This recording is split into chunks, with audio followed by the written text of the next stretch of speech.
Kanina umaga, pinanood ko yung last vlog ko before ako mag-stop. Ang daming nangyari, ang daming changes. And hindi ko na maiisa-isa pa kung ano yung mga nangyari. One of my resolution this 2025 is bumalik ulit ako sa pag-vlog because I really want to do this. And, ayun.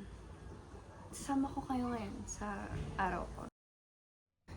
So, a few days ago, nag-declutter ako ng damit ko. And last year, ganun din yung ginawa ko. Nag-declutter ako, then binenta ko yung mga pwede pang isuot and very okay pa. And I did it again, and nakabenta ulit ako. And later afternoon, mag-deliver ako. Buti na lang, around bayan lang din sila. So, ayusin ko lang yung mga plastic and yun. This is Pini. My boyfriend gave this to me last year. Hi! I don't know, kita ba? But these are like my stuff para pag lumuwas na ulit ako sa Calapan. Sobrang dami kong dala. Nakamaleta na rin ako pabalik. Kahit nung umuwi ako dito for Christmas vacation, ito lang. Hindi ko rin alam kung bakit dumami yung gamit ko.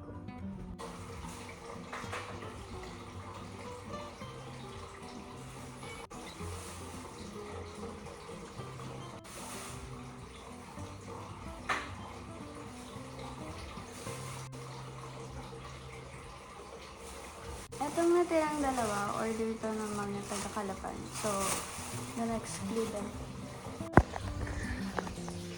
Wala akong mahanap na plastic para lalagyan.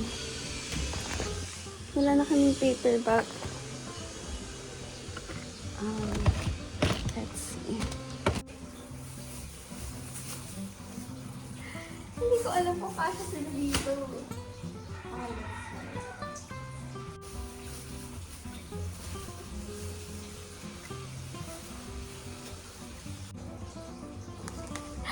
It looks like a burrito.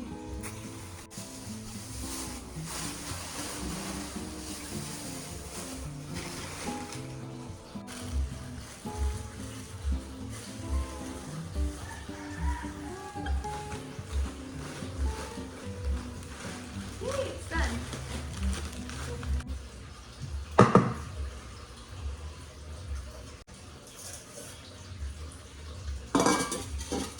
And rice.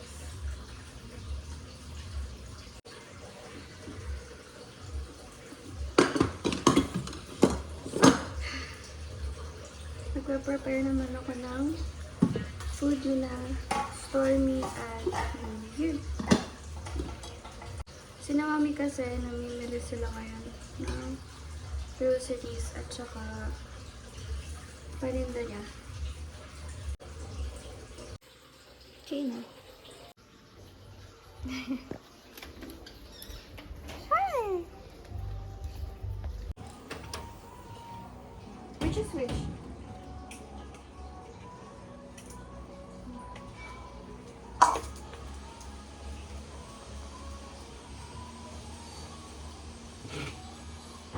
Wait lang, kuya. Kain na yun eh. Kain na. Kain na.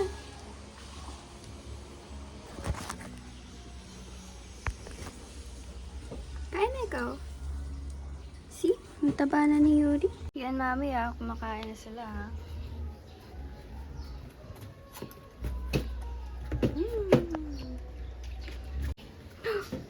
Kain na! So, mag-aayos ako ng super bilis.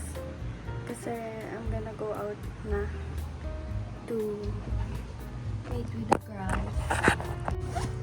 Kahit 5 pa yung sabi ko na may-meet kami kasi yung isa nasa bayan na daw siya. So, ayun.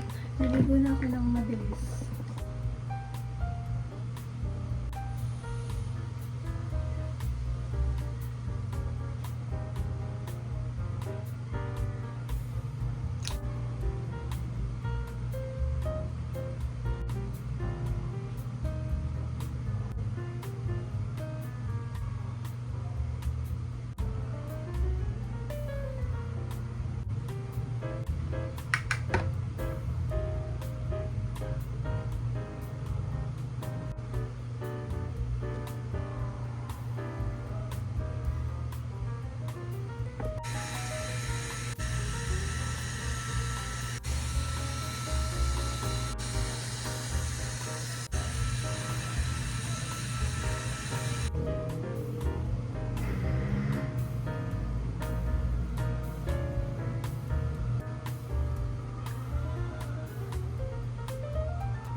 putik. Buti na lang nagtsinelas lang ako. Kaso, yung tsinelas ko, baba lang.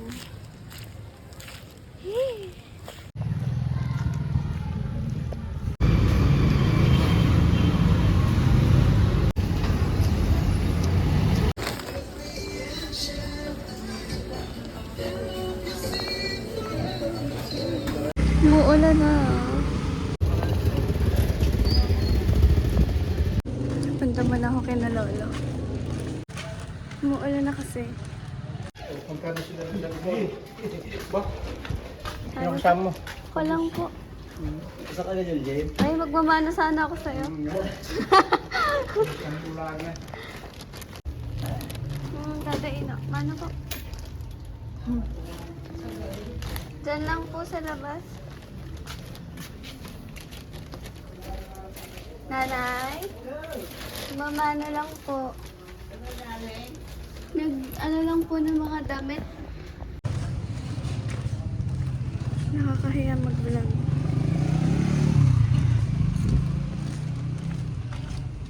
Ito pa kasi umulan eh.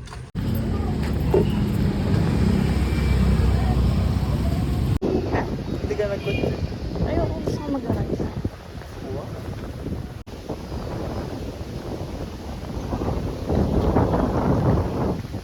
Bakit?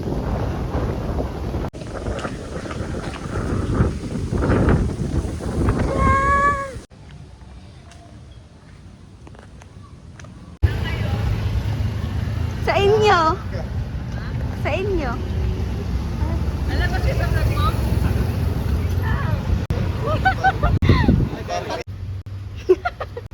Bye-bye, thank you.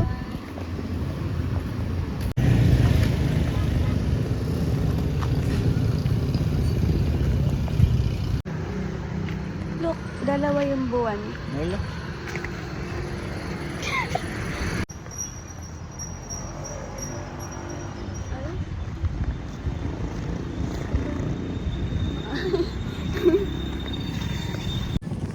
Kapagod. Hirap mag-vlog. Ang daming tao.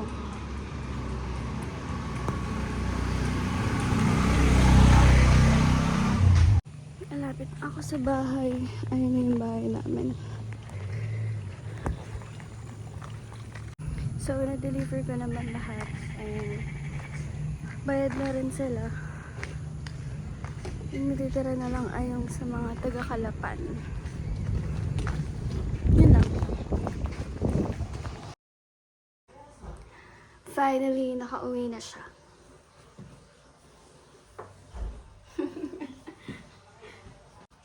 First time ko ginamit tong lipstick na binigay sa akin ni Danica.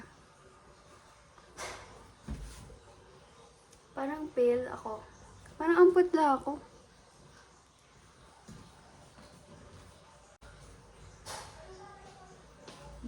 Baba muna ako kasi alis daw sila. Sayang, akala ko maglalakad ako pa Santo Niño kaso sabi ni No, umuambon daw so wag na. Eh ako gusto ko talagang maglakad. Kasi pamana nung umuwi ako dito galing Kalapan, hindi ako nakakalabas masyado. Yung unang labas ko ay nung nag-beach date kami. Nung January 3. Tapos yun lang. Tsaka nung namili pala kami ni Mama ng pagkain para sa New Year. Yun lang. Tapos ngayon. Ngayon lang ako nakalabas. Hi! Tapos yun nga, buti na lang sinamahan ako ni No. Pero okay lang naman kahit hindi. Kasi gusto ko talagang lumabas at saka maglakad-lakad. Nga pala. Dahil matagal-tagal na rin nga pala akong hindi nagbablog. Pakita ko yung mga bago kong tattoo. Last year lang to. Ay, hindi pala. Ito pala. Ito yung pinaka malaki kong tattoo. Oo, pinakamalaki pa siyang tattoo na. Hindi rin siya natapos kasi nung tinatutuan ako nito, naliyo ako kasi wala akong kain, tapos puwet pa ako. Tapos, ayan, hindi siya okay. Ang kapal niya rin kasi malalim yung pagkatattoo sa kanya. Tapos yun nga, hindi siya tapos. May mga bubbles pa dapat dito. Heart kasi to, na water. Tapos hindi rin siya dapat ganyan kalaki. Parang super liit lang kasi ayun, gusto ko sana kasi yung mga tattoo ko dito is patchwork. Tapos may malaki dito. So, ayun. Tapos, ito nga. Last year lang to. Sa bahay kami nagpatattoo. Kasama ko. Kasabay ko yung bago kong kasama ngayon sa dorm. Tapos, ito. I don't know kung makikita. Pero, ano yan? 444. 111 talaga yung angel number ko. Pero every time na nakikita ko yung 444, ayun lang. So, 1, 2, 3, 4, 5, 6, 7. Tapos, dapat last year, ng birthday ko, magpapatattoo pa ako ng, I don't know, isa or dalawa. Hindi natuloy kasi, wala lang kasi napagalitan na ako. Hindi kasi ako nagpapaalam sa pagpapatattoo ko. Itong una kong tattoo, sa lip ako ito pinatattoo. Tapos, nakita na lang ni mami na, yun, may tattoo ako. Tapos, ito rin, kailan nga ba ito nahuli? I think nandito si mami nang sa sala, nagtitiklop siya ng damit. Tapos yung t-shirt ko, gumanon. So, nakita yun. Tapos, hirap na hirap pa ako nun kasi every time na magsisimba kami, kailangan ko ng malaking t-shirt. Eto. Yellow. Beanie.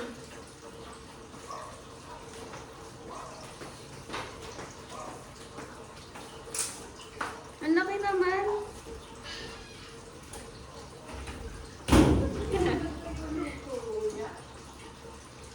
Sadya bang ganito yung likod niya or kailangan ako sa ganun?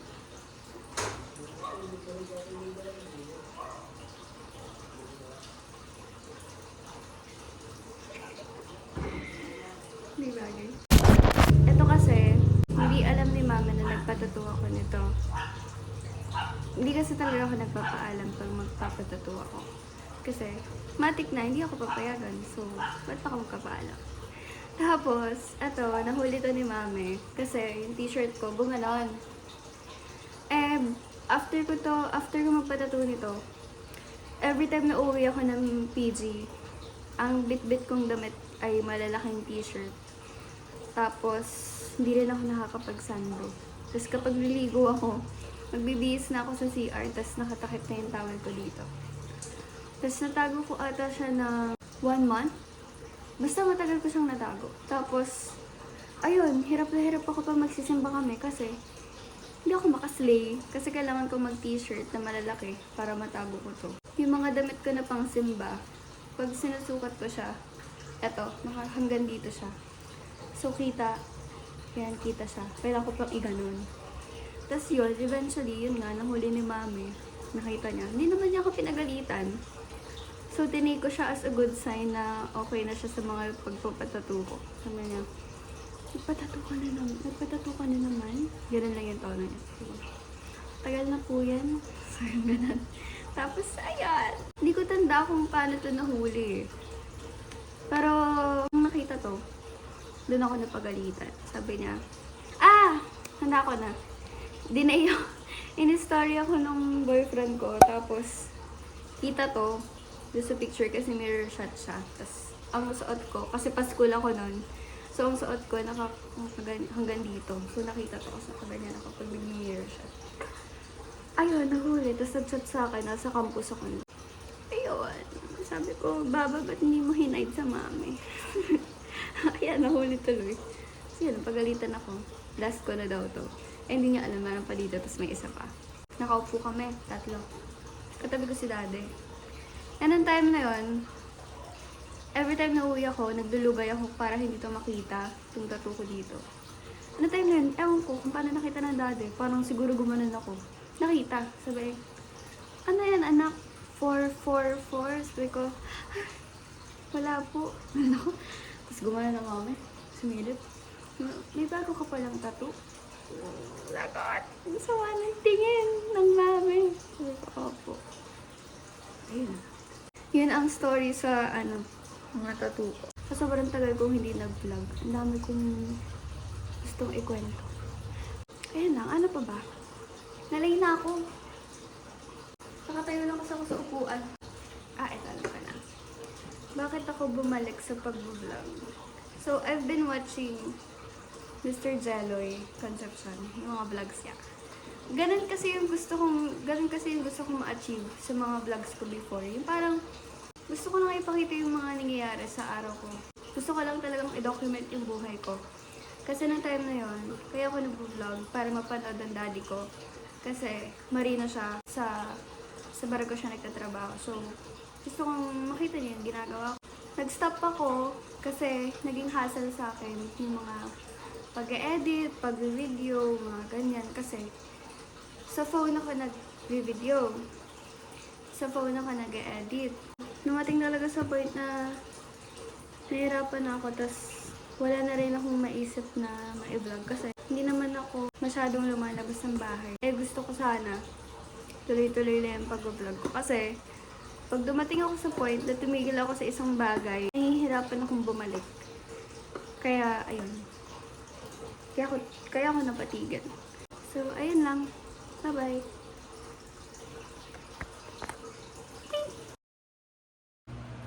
So, hello. It's January 9 and papunta ako ngayon sa Animal Bite Center kasi magpapa-vaccine ako. Last dose ng anti-rabies kasi nakagat ako noong December ng pusa. Pero ano naman siya, pusa lang ng kapitbahay and ayun, just to be safe lang.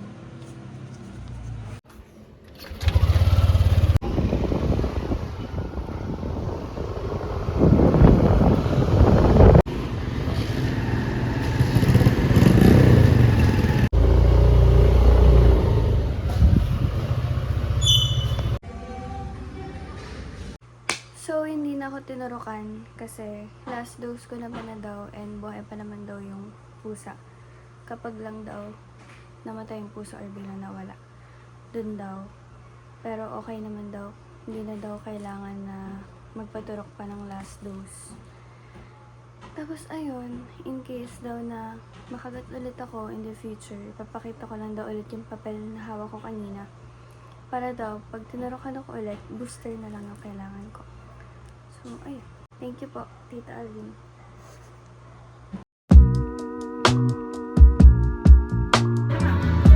So, this is Ramel. Look.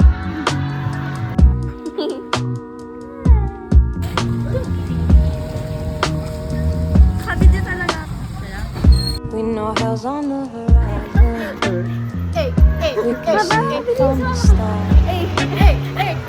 We put ourselves on the line 'cause we don't want to be ignored.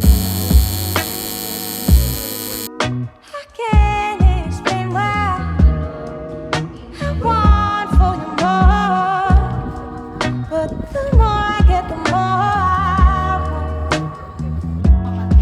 Ang sakit ang buntot ko, Beth.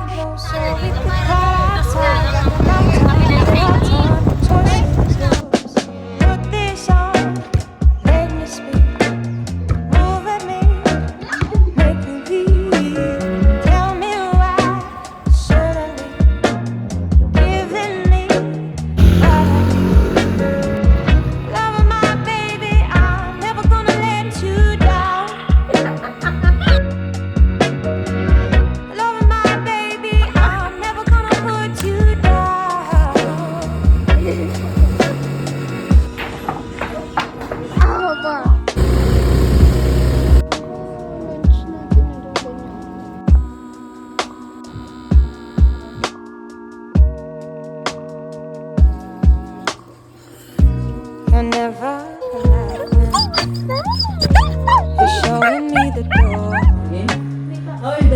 afraid I get too much for writing. I'm just waiting for you to come. Ball.